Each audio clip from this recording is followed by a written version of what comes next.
Against overwhelming odds, he achieved his dream of equality for all South Africans. Nelson Mandela was born on July 18, 1918, in a small South African village. His father, a tribal chief, gave his son the name Rolihlahla. At the age of 7, he began his British education, and his teacher gave him the name Nelson. When his father died, Nelson was sent to live with the leader of the Thembu people. He groomed Nelson for leadership, letting him sit in on council meetings, sending him to the finest schools.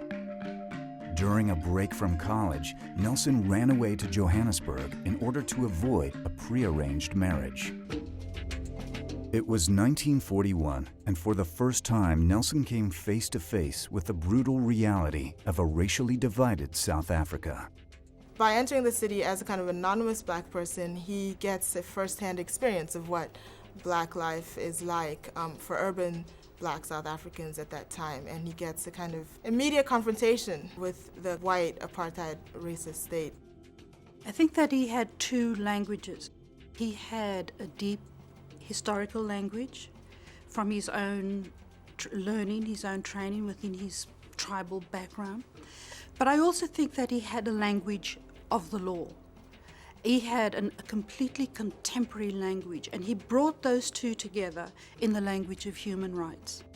He began attending meetings of the African National Congress, an organization that aimed to establish a democratic government. During this time, he married his first wife, Evelyn. The apartheid regime really begins to be kind of built up after 1948. When the National Party comes into power, and they were the party of apartheid. A year later, the ANC adopted nonviolent civil disobedience as official policy. In 1952, they launched the campaign for the defiance of unjust laws, and Nelson traveled South Africa in support of that effort. The National Party government took steps to restrict Nelson's movements, banning him from attending any gatherings and confined him to Johannesburg. He was made the chief volunteer of the Youth League's National Defiance campaign, and that's when the authorities began to notice him. The government knew that they had someone that they could not look away from. He and Oliver Tambo decide to set up a law firm that will specialize in serving the black population. That will be a kind of a low-priced law firm, an accessible law firm, and that will specialize in defending black clients against the apartheid laws.